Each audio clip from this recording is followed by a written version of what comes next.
Thank you, David. That was the most embarrassing introduction I've ever received. While we're on the topic of embarrassment, I was definitely the weird kid at school growing up. I didn't play sports. Most of you probably, or at least a good percentage of you, have some identification with this. I was the kid who was thrilled, and the other kids just couldn't believe and gave me a terrible time for whenever recess was canceled, because I was thrilled whenever recess was canceled because of weather, because it meant that we got to stay inside, and all I ever wanted to do when I was a kid was draw and write stories. I changed schools a number of times growing up. I think I went back and forth between several different schools and of schools of different sizes. And every single time I did, something about me made me an easy target for kids who needed somebody to bully. I sort of took on I just took on the role of being the weird kid because it made it easier to embrace it. I sort of went along with the people bullying me and became a tool of what they had to, what entertainment they wanted to get out of me. I remember having my friends hold me down in middle school and play connect the dots on my body, drawing lines between freckles and moles and laughing. And I went along with it, and it was something that I laughed at during the time, and then went home and hid underneath my bed and read books.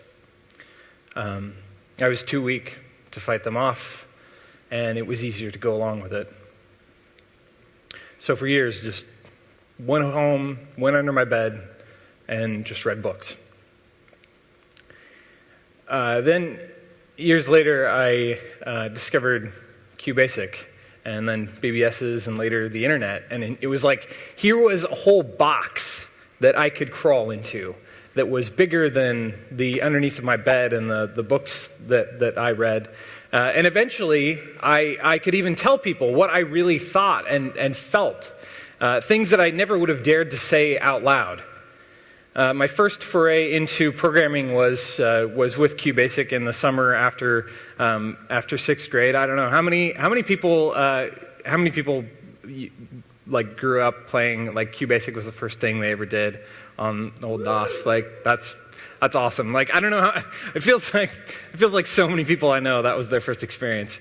My uncle taught me, and it was like that was just a really exciting thing for me. The first thing I did was I wrote this program called Jerry.Bass, which was based on the Michael Crichton novel, which I just absolutely loved. Does anybody know what this is? Get it? Like, can't see anything, but some people are raising their hands. All right, so Sphere is this Michael Crichton book. The book is amazing. The movie is not really amazing. And in the book, there's this alien intelligence they contact inside of this ship that is, they find, has traveled through time and ended up somehow on the bottom of the ocean, and they've discovered this, how it's been there for, centuries, and they make contact with it, and they communicate to it through a terminal, and a lot of the dialogue in the book happens through this terminal. And so the first thing that I did, or first major project that I did with QBasic was I wrote this big interactive thing where people could sit down at it and have an interactive discussion with the terminal that was that was just like the movie Sphere. And I added to this for years. I went to this very small junior high school and didn't know any other kids my age that programmed. And as much as I loved it, I was very afraid to say that this was the thing that I really liked to do. And I just, I just felt weak. So I was not very cool in junior high, but I was definitely didn't get cooler in high school. And but when I got there, my mom made me join marching band because I was coming from a very small school to a school where I didn't know anybody. It was a big high school. And she was like, if you join marching band, then you'll have friends. And I did. I made a good number of friends who were in marching band because it was like you go to band camp before school starts. So then there's me, I think, flexing or something in this. I don't know what's going on. Incredibly, horrifically embarrassing, but there's me wearing this ridiculous outfit. So there were other kids that I found in this marching band who also had done some programming. But like when I started, but they were just talking really confidently about it. And when I kind of said, hey, I do some of that. I made this thing, and I've been working on it. I've been working on like this interactive thing since I was in 6th grade. And they basically just mocked me mercilessly, and couldn't believe that I was still playing with QBasic, that it was this kids thing, and it just scared me. I never brought it up again. Like I never told anyone for years that it was something that I was interested in doing. Again, I just felt weak. And I decided that really, as much as this was a thing that I really, really loved, I couldn't be a programmer because of that experience. And I just gave it up. And a couple years later, I started to get into making things for the web. And but I was always afraid whenever I started writing things that seemed like programming, because so much of the web early on didn't feel at all like real programming that I'd been doing with QBasic, as real as that was. And so it just was like, I don't think I should be doing this. I'm not a real programmer, and just felt entirely uncomfortable with it. And I came to think of making things for the web as fundamentally different than building software.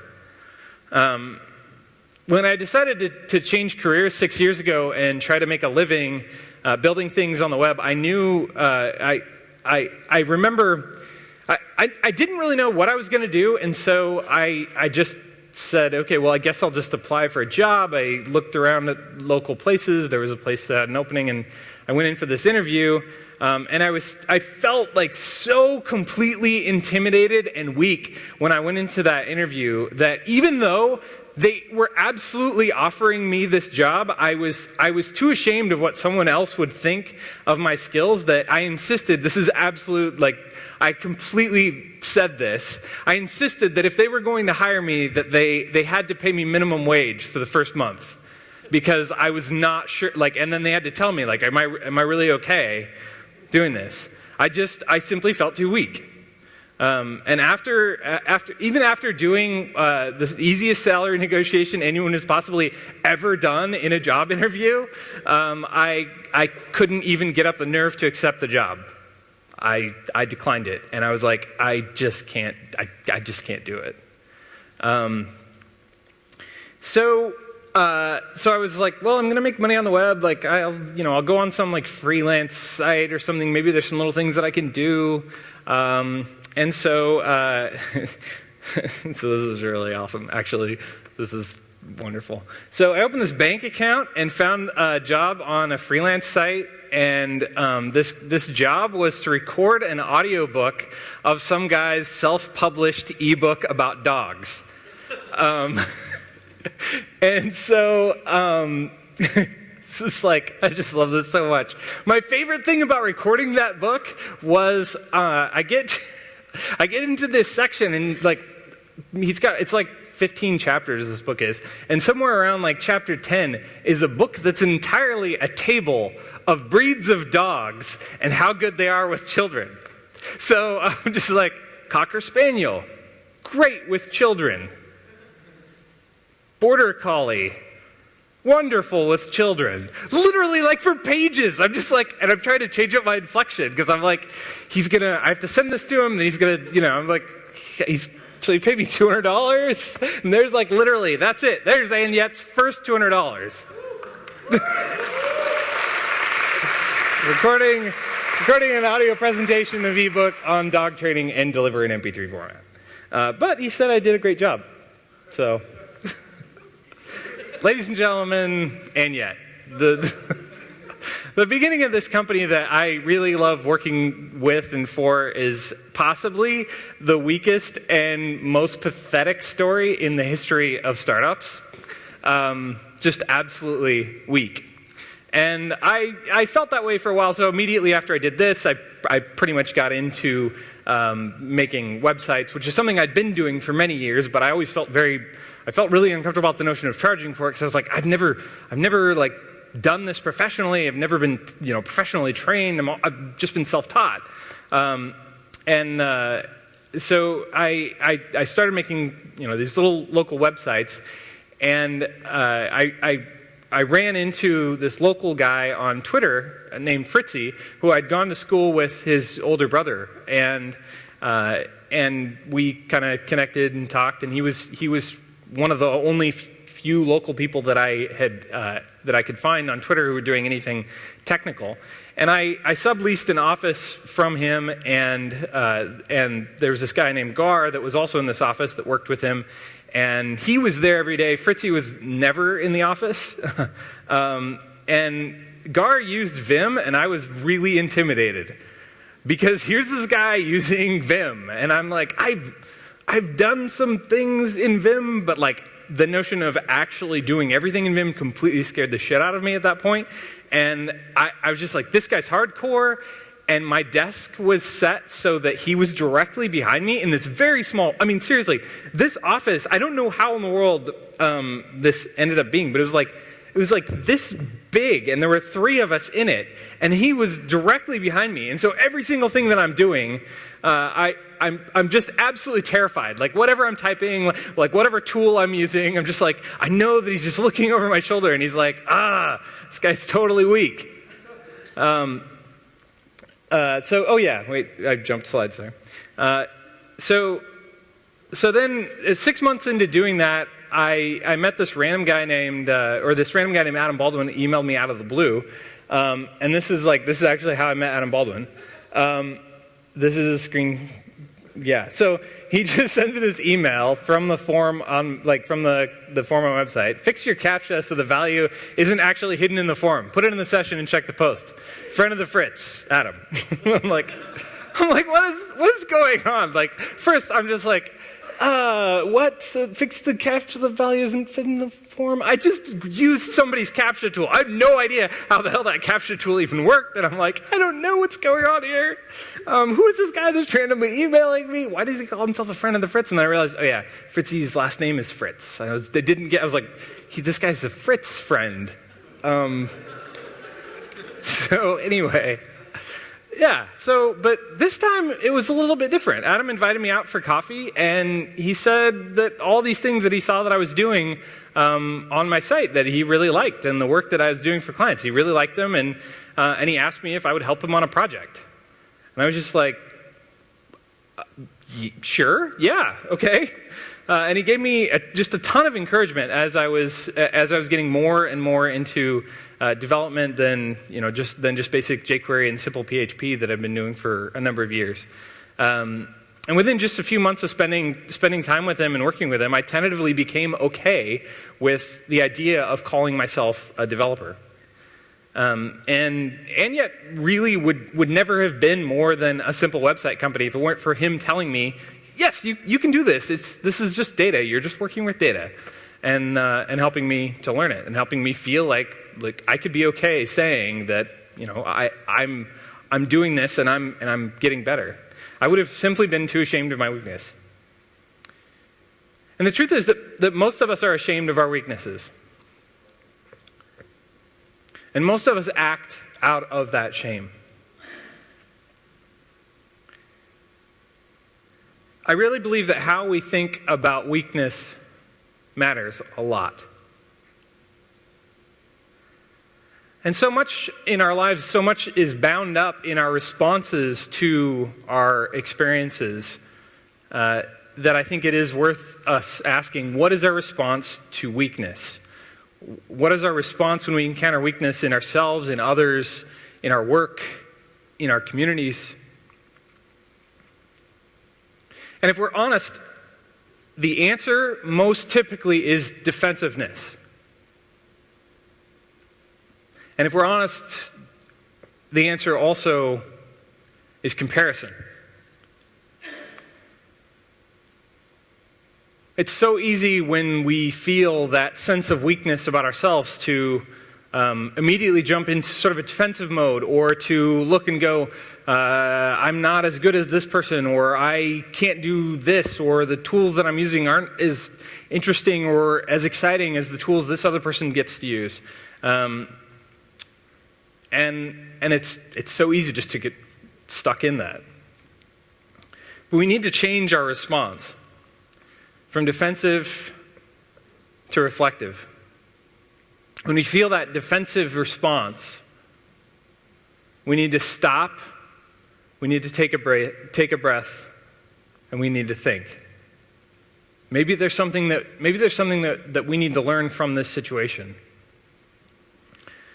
And we need to change our response from comparison into compassion. When we see weakness in other people, we need to turn that into an opportunity for us to extend them the opportunity to believe in themselves. When we experience it in ourselves, when we feel that weakness, we need to turn that into an opportunity to have compassion on ourselves, to know that this is where we are, we can accept ourselves, and we know that we can continue to get better and move forward.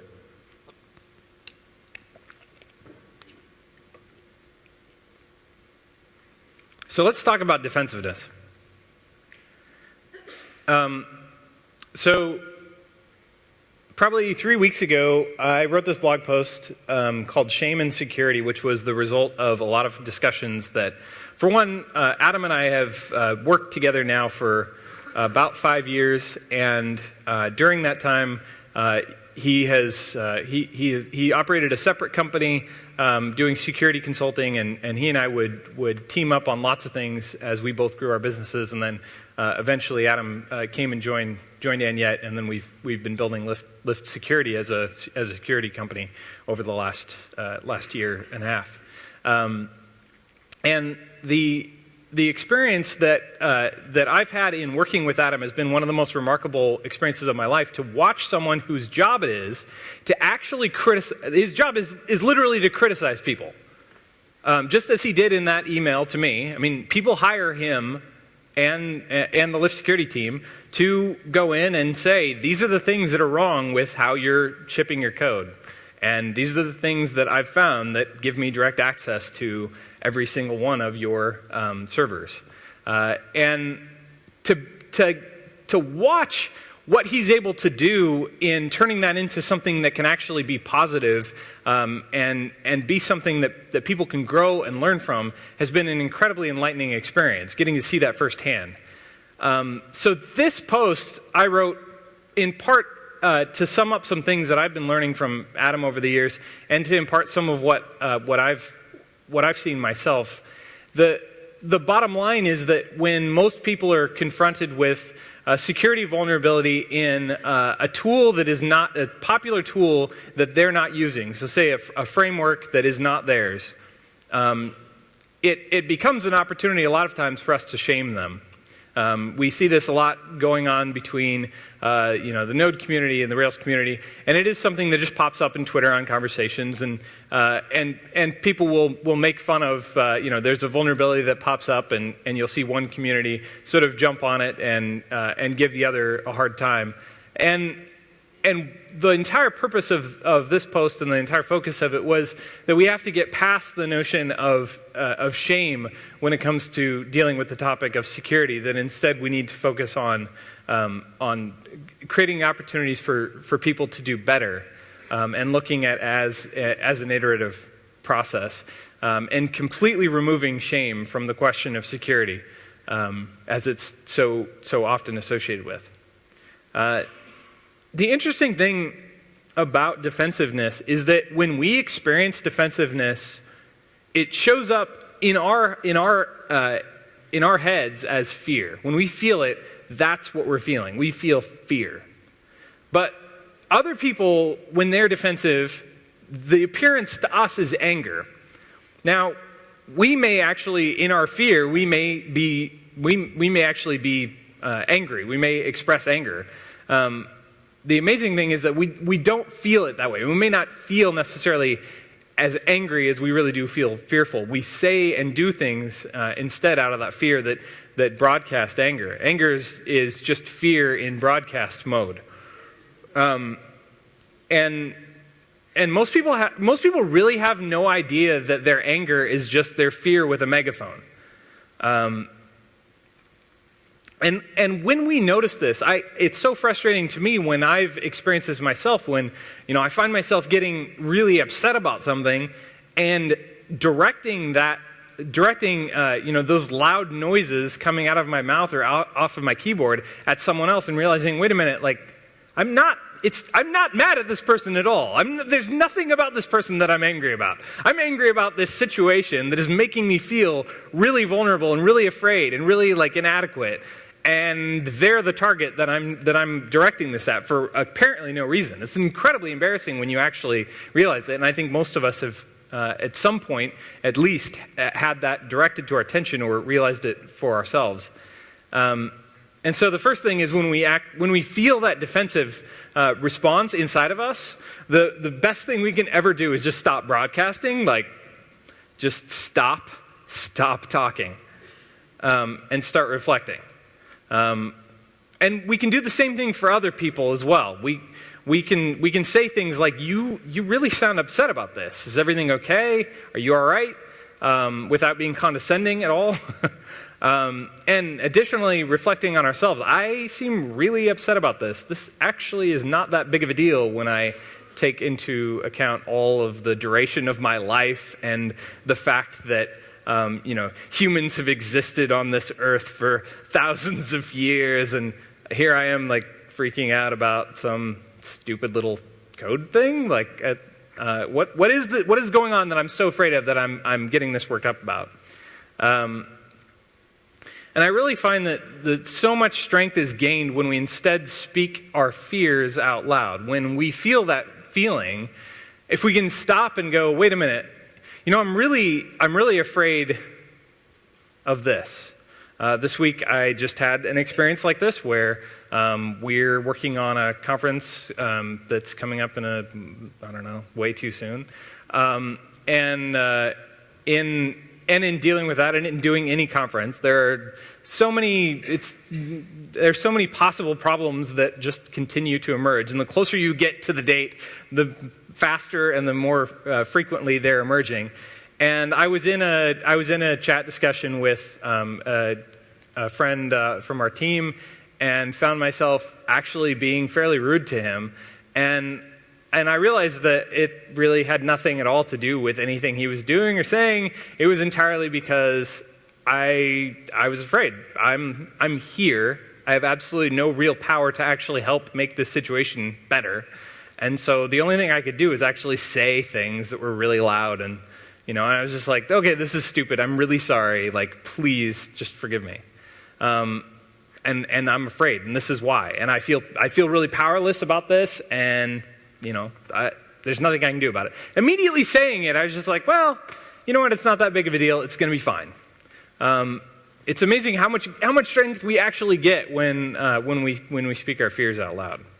And additionally, we can gain allies because other people can hear those fears and they can go, yeah, well, that's a totally valid fear. I understand that fear. I share that, and now we're on the same side instead of having snarky conversations about it. And then when it comes to looking at other people, this is one of my all-time favorite quotes. Treat a person as they are, we make them worse. But treat them as they could be, and we make them capable of becoming what they should be.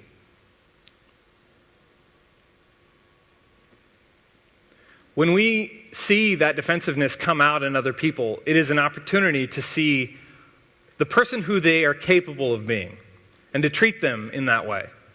And when we see the weakness of someone come out in their vulnerability and fear in dealing with something that's challenging for them, it's an opportunity for us to extend encouragement and compassion, and to help them become capable of becoming what they're able to be. So let's talk about comparison.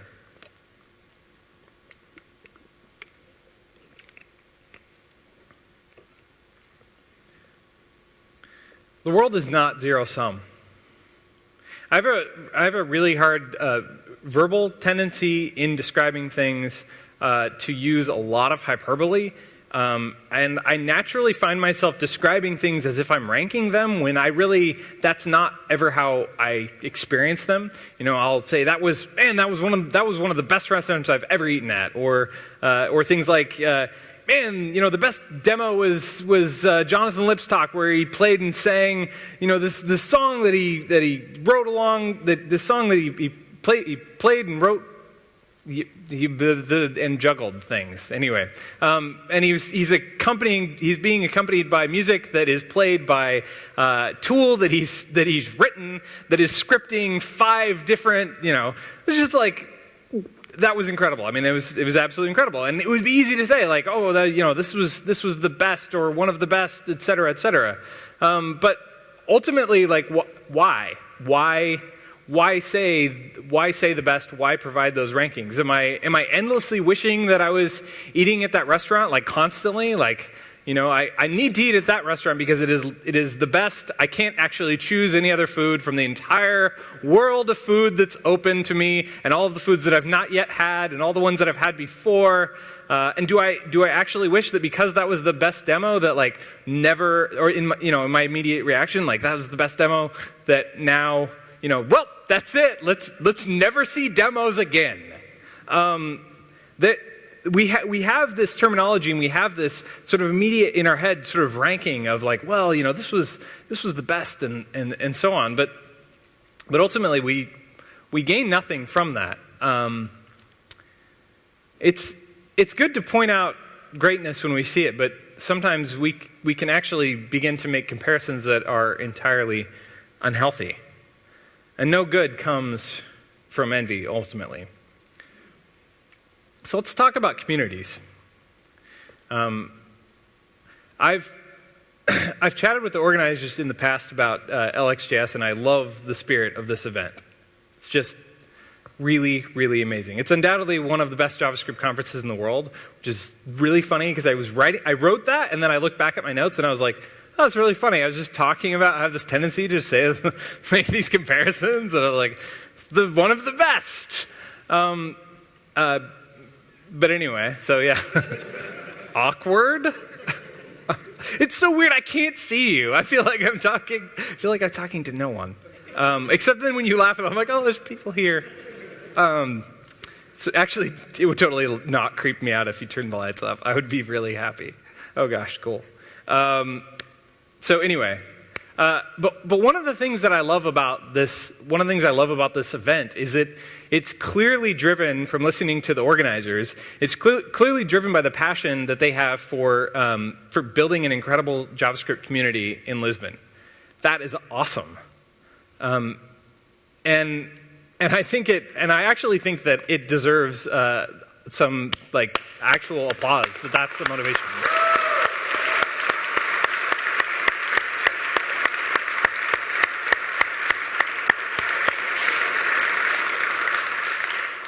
And so, in talking about communities, since we're on the topic of tech communities specifically, I want to first talk about Silicon Valley. I personally, and I'm really interested actually in other people's opinions on this discussion that I'm going to get into here. Some of you will probably entirely disagree with me. But I'm endlessly discouraged how badly every tech community has this aspiration to be Silicon Valley. I'm not saying that's necessarily something that I've heard from in Lisbon, but I think that generally in tech communities there is this comparison that happens. There's this aspiration to be Silicon Valley, and many of the conversations about communities seem to be focused on these comparisons with Silicon Valley. But in my opinion, every tech community should keep a jar of Silicon Valley on the shelf with the label, "Do not eat."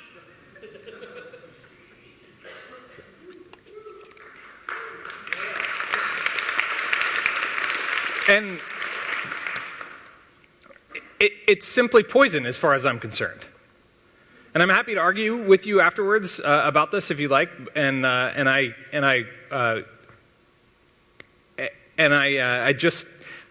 if you do want more of my thoughts on why, I gave a touch point on this in my talk at JSConf EU that kind of does a better job of summarizing some of my core piece on this opinion. But I ultimately feel like that comparison is, first of all, unhealthy because every community is not Silicon Valley. And that comparison of, here's the boxes that we have to check in order to be a legitimate tech community is ridiculous.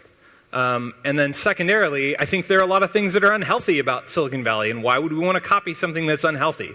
Why not start from scratch with something that is truly healthy at the core?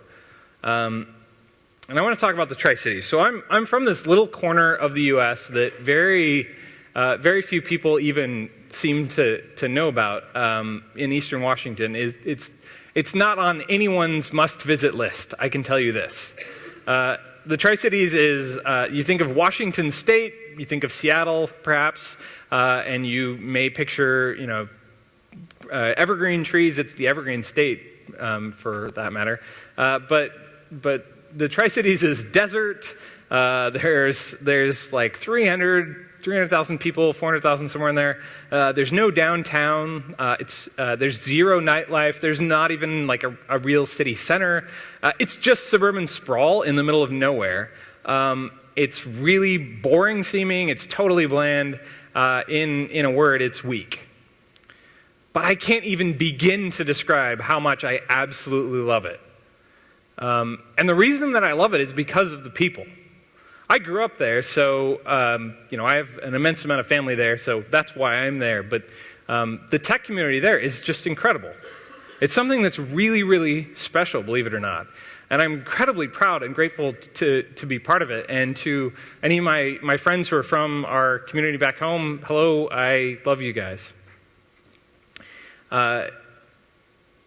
When I started Aniette, there really wasn't a whole lot in the way of tech community. There were a few little gatherings here and there that started to emerge, and eventually we created this community that we called Doctype Society, and I'm wearing the shirt for it. Yes, the Doctype is erroneously self-closing in this logo, but anyway. People were really, the thing that was amazing about the beginnings of that community and where it's at today is that people were so grateful for the opportunity to just share in a community and build community together where people cared about each other, where people were encouraging each other. But the one thing that struck me was I'd always still hear people moaning about and wishing that we would get some recognition as a tech hub, or people that were really eager for us getting some kind of attention for the community that we had there. But what I've realized in hindsight is that all of the things that we considered to be weaknesses were actually strengths in disguise. So this is TriConf, which is the hodgepodge bar camp that we started a few years ago to bring people together. Incidentally, it was really cool to hear from Leo Xavier that it was the regional bar camp that really brought the Lisbon community together. It's totally awesome. There was actually like folk dancing at our bar camp, but something happened this year that made me realize something really special about our community that I'd never grasped. Our friend Phil from Scotland was coming for a visit and got a chance to see our community in action at TriConf. And it really struck me when he said that he was impressed by how much people cared about each other. And that there was a complete lack of sense of entitlement in the community, which was something that he wished that there was more in his tech community back home. And that completely blew my mind because I'd never heard or thought of anyone in the world being, jealous at all of what we had in the Tri-Cities. I mean, we always considered it to be something that was incredibly special, but I didn't think it was something that someone who was from a much bigger and cooler city with more successful tech community would come to visit and wish for some of the things that we had. And ultimately, when we look at our communities, all of the tiny communities that we're a part of building, instead of choosing to focus on the comparisons, instead of shame for what it isn't, we need to have love for what it is and hope for what it could be. The incredible thing about community is that there should be no boilerplate. It's far more complex than that, because every community is made up of individual one-to-one connections of people. You can't simply just paste a community onto an area that has a real sense of connection without building those individual relationships. And those individual relationships are going to define the direction that community goes. So let's talk about comparison on an individual level. We all choose heroes, and I don't think that there's anything at all wrong with that. How many people consider Steve Jobs to be a hero? A decent number of people who are in tech in general, want, tons of makers really want to be Steve Jobs, or like Steve Jobs in some way. For me, when I started in Yet, my hero wasn't Steve Jobs, it was Cable Sasser. How many people know Cable? Anybody? So Cable Sasser. How many people have seen Coda or Transmit software? All right, so Panic is the company that makes those. They're just truly amazing company in Portland, and Cable is one of the two founders. And I want to just show you a brief interview that we did about a year ago with Cable.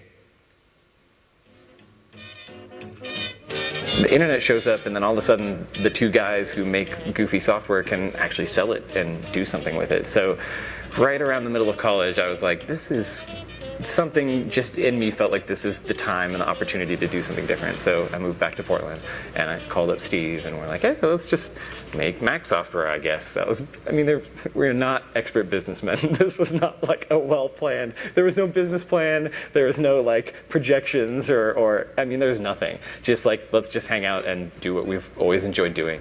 I'm just following my instinct, which, I'm a pretty outgoing person, and I like people, and I like talking to people, and so I just sort of naturally fall into that role of, I've never said, hey everybody at Panic, I'm the manager of the projects. This has never been a conversation that's had. It's just, I can't help but get up and walk around and, how's it going guys, or what are you working on, or how's all this, it's not even that I think I need to manage now. It's that I think, I'm curious what everybody's doing, and I'm excited about the work that they're doing. The nice thing is, I feel like everybody here has a sense of leadership. I feel like everybody here, because of the way Panic works, like everybody's in charge of their own sort of flow and their own tasks for the day, and the engineers will get together and sort out what bugs are coming up next on their own, and all these, because we don't have this hierarchy of management other than perhaps me, I feel like everybody sort of rises to the challenge of getting stuff done. This is the challenge with Steve Jobs. He got an incredible amount of stuff done, but I could not be that person. I could not burn those bridges. He always talked about how I get mad, but I don't stay mad. It's like, if someone's mad at me or I'm mad about something, it stays with me for days. Like, it stays with me for weeks. I could never be that person. So it's weird. It's like, was his style what allowed them to accomplish all these amazing things? Was there something to that? Do you have to kind of be mean? I don't think so. I just think, everything's different. Obviously what I admire about him is just his unflinching ability to say, this is how it's going to be.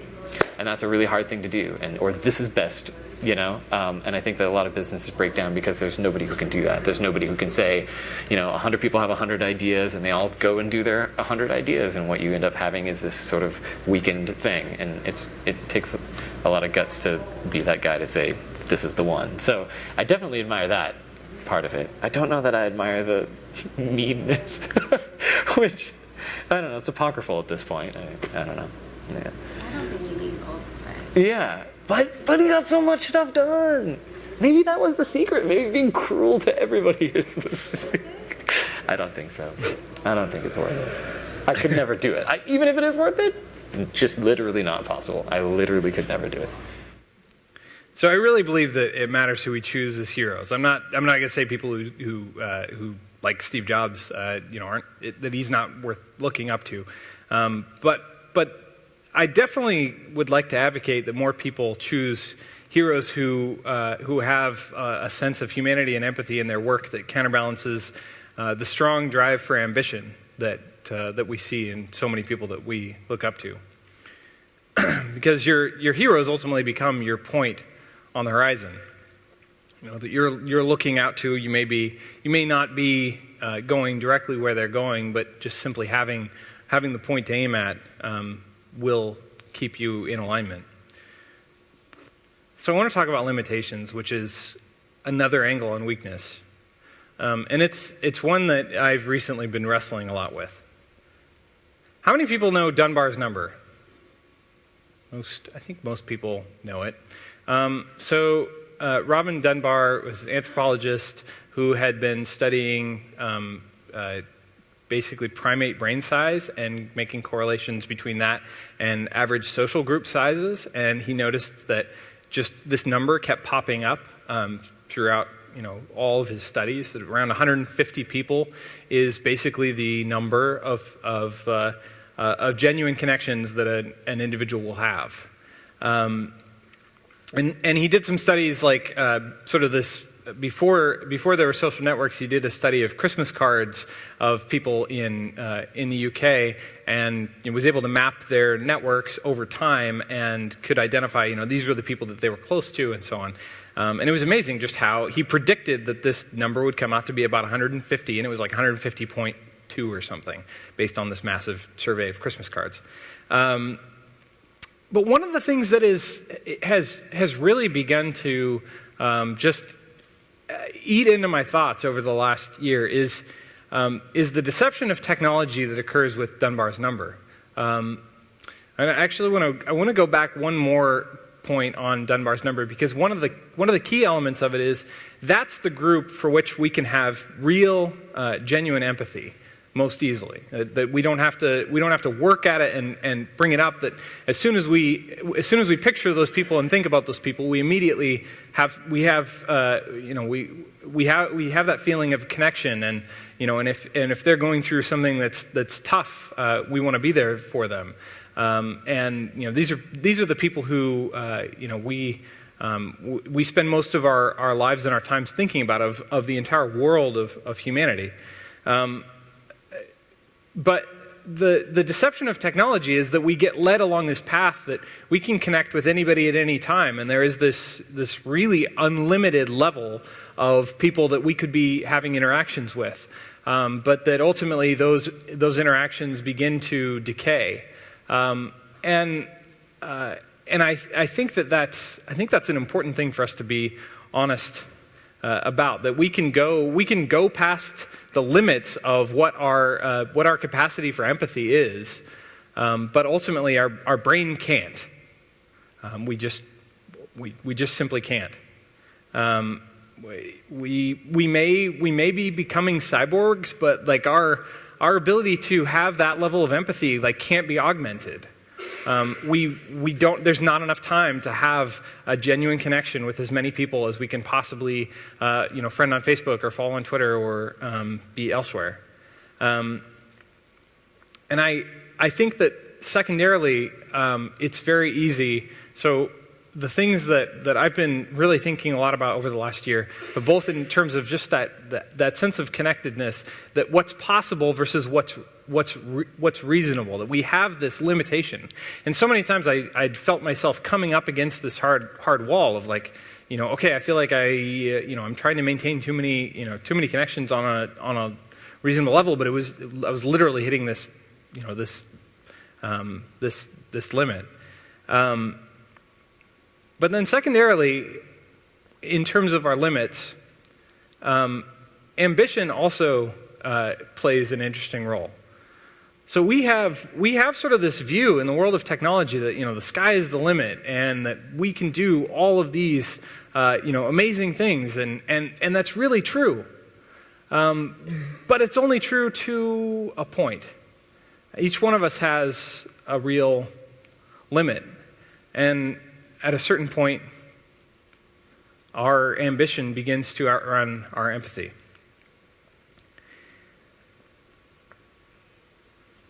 So, one of the things to me that is incredibly important about LXJS is the fact that this event exists in the way that it does, in the spirit that it does, because someone who had capacity, who had opportunity, who had position, who had network, to begin to essentially create the world's largest franchise of JavaScript conferences, chose instead to limit himself. If Chris Williams chose at the point that JSConf became the success that it did, if he chose to go wherever he wanted to begin a new conference, there's no doubt he would have been able to be successful. He could have done that the entire world over. To me, the choice that he made in doing so is one of the most interesting things that I've seen over the last few years, and it's something that has just over and over and over become this lesson that I've thought a lot about. Because by Chris choosing that he was only going to run JSConf US, an opportunity was then opened for Jan and Malta and now I'm gone, my brain's gone, and the rest of the JSConf EU team to begin there as well. And that opportunity has continued to grow and increase. And as I've looked at that, and as I've had the opportunity to be part of so many amazing and interesting things in the several years that that I've been involved in, and yet, the thing that has struck me is how easy it is to see the opportunity and to be driven by the next thing ahead, and how hard it is to say no. We actually have this phrase. Some of you may even have the shirt that's "What the heck? Why not?" Which is the thing that we say because it's like, well, hey, we can do whatever we want because we're bootstrapped. There's no one telling us, you have to do this or not do that. But the thing that I've experienced is that ultimately we have limits. And this year, within the last couple of months, I've been incredibly frustrated as I've hit my head up against those limits in just simply having done way the hell too much. And had an event that we were planning and ended up having to cancel it simply because I hit a limit. And I think the most important thing that I've picked up that I want everyone to give some consideration to is those feelings of those limits are there for a reason. And the moment that we begin to cross them, the moment that we feel ourselves pushing too far, we end up doing just a shitty version of what someone else might do fantastically. The opportunity that exists here for us to be part of the great conference that the team from LXJS has put on would not have been possible were it not for Chris actually saying no. That he wasn't going to go all over the world and do these sorts of things. And would instead empower and encourage other people. And so I think that each one of us needs to look at the opportunities that we have before us and say, and this is so often the case in open source that so many people have modules that they're maintaining, and I love the example that I believe Felix has set of very, very just eagerly, and Rod as well, just eagerly adding, what's that? Oh, I thought I heard someone shout something out. Of eagerly adding other committers. But I think there are times that we do simply need to walk away. That when we sense those weaknesses, when we sense those limitations, that those aren't just things that we need to work to overcome or things we need to fight, but instead they're things we need to listen to, that we need to humble ourselves, that we need to back up and let someone else step up, that we do need to walk away.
Somebody please help me with some more words. Thank you so much for this.